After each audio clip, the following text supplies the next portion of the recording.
Over the past 2 weeks, the poster child for overheated hydrogen-powered electric vehicle stocks, Nikola, it's come roaring back, 1834.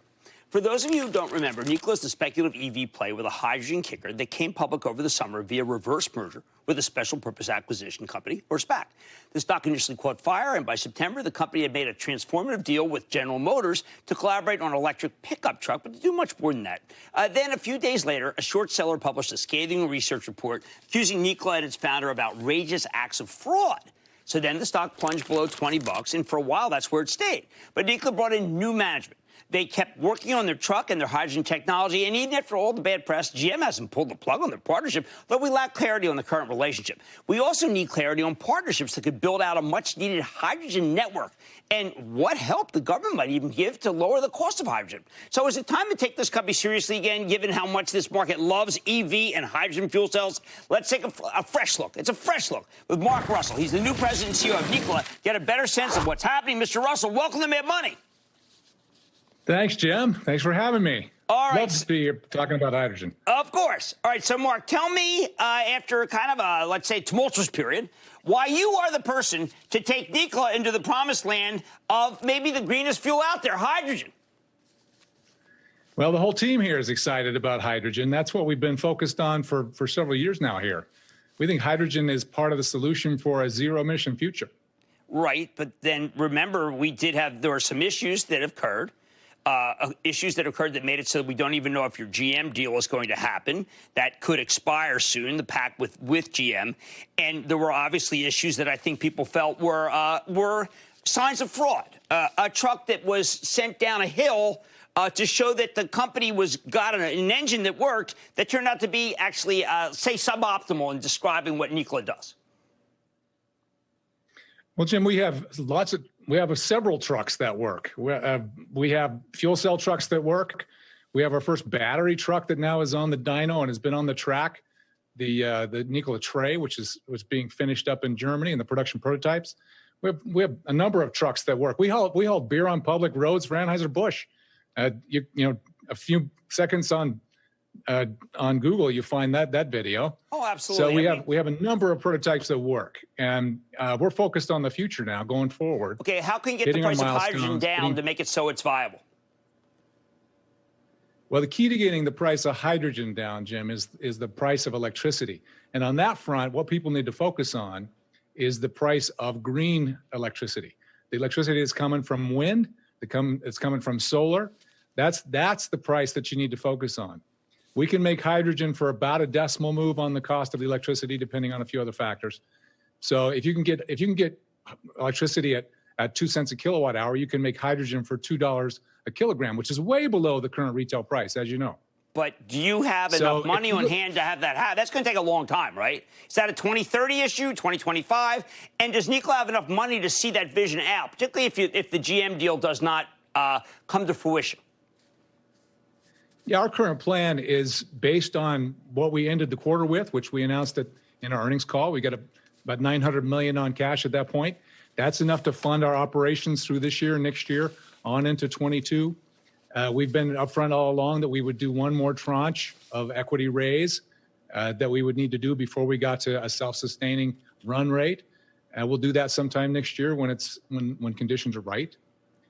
So we do have the funds, we have the team, we have the partners and the ecosystem to support it. We don't believe that hydrogen is a 2030 or even a 2025 solution. We've been dedicated now for several years to bringing hydrogen trucks and hydrogen stations to the world in 2023. So you don't buy into the skepticism that one of the most wealthy people in the world, it's built a great empire, Tesla, that Elon Musk thinks that this is a fuel cell and not a fuel cell? Well, he's partially correct on his analysis. Battery vehicles are super efficient, and we plan to make and sell those. The Nikola Tre that we're bringing to the market next year is a battery vehicle. It works great for short haul. The problem here is long haul. Mm-hmm. How do you get big things long distances? That's the problem. Batteries don't do that very well because of energy density, and that's just physics. Batteries are still super heavy compared to how much energy is in there. Well, to go further than that with something really heavy, you need hydrogen. Well, how about a partnership, say, with a BP or Royal Dutch? Both very forward companies. BP is not the company of old. They would be natural partners to be able to do hydrogen fueling stations. Yeah, those are two companies that have been very forward-thinking and looking at a hydrogen future. In fact, Shell's joined a consortium that we've helped put together to make sure the fueling protocols are standard around the world, which is important to make sure any vehicle can fuel in any station, unlike in electricity. But you're not able to say whether you have a partnership pending with BP or Royal Dutch, or being able to say what's going to happen to GM when the deal can expire. They can finalize. If they don't finalize it by December 3, they can pull out. Well, we can't comment on continuing discussions, Jim, but we're interested in GM's Hydrotech fuel cell system. It's very interesting to us. We're interested in their Ultium battery system.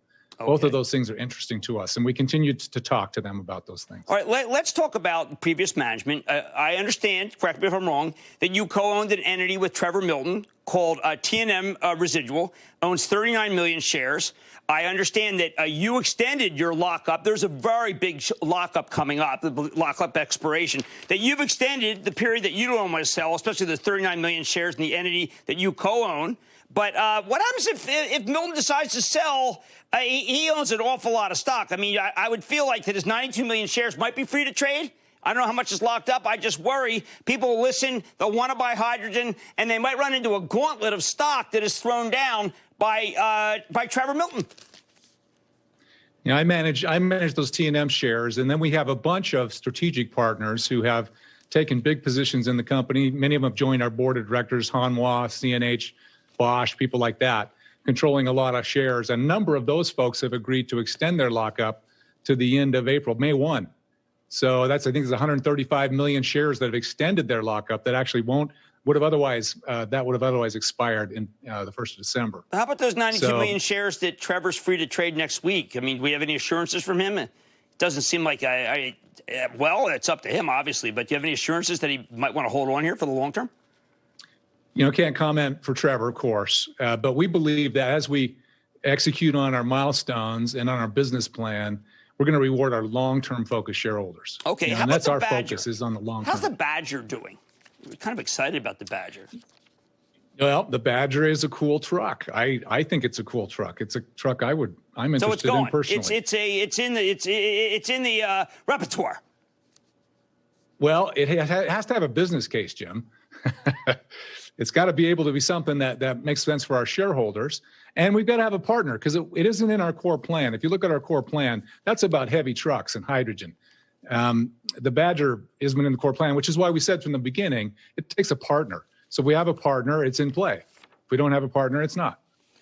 Would you agree with me that it would really help for Nikola to have GM for validity? In other words, if GM owns a chunk of you, it lends the bank, it lends backing, lends credibility. It would be easier to sell stock to be able to raise money so you don't have to think about next year.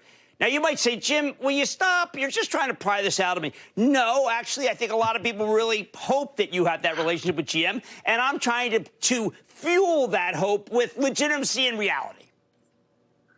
Well, I can't comment on that.